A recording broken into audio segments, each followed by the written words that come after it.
Hello mga ka-housewife! Kumusta ang weekend nyo? Ako ito gagawa ng merienda kasi kararating lang ng husband ko from work.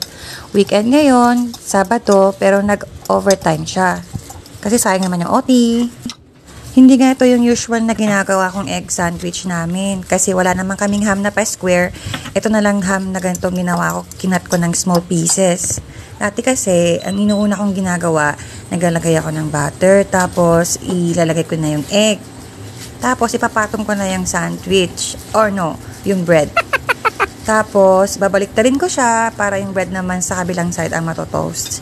Tapos saka lalagyan ng mga ibang ingredients. Pero ngayon, dahil wala kaming ham na pa-square, medyo tipid na ham and egg sandwich yung gagawin ko. Gagawa na lang ulit ako ng another video, yung ipapakita ko yung usual na egg and ham sandwich na ginagawa ko before. Hindi katulad nito. Medyo nagmamadali na ako nito kasi alam ko yung husband ko gutom na. Pati ako, inantay ko talaga siyang dumating para sabay kami magmerienda. Kasi ganun yung bonding namin. Every time na uuwi siya ng bahay, dapat pagdating niya, magmerienda kami. Tapos saka namin isipin kung anong dinner namin for that day. O, ito na naman tayo sa kapalpakan. Heto na naman po ako, hindi ko napindot yung record button.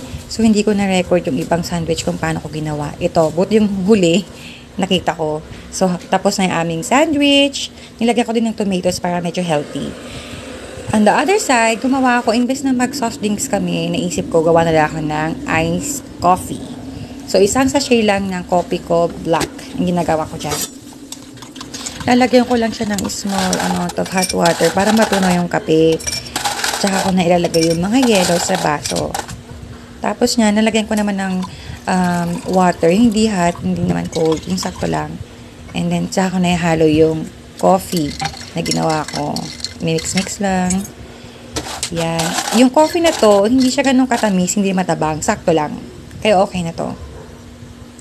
Kaya handa ng aming merienda. Okay na to. Thank you for watching. Please support, like, and follow my video. Thank you. Bye!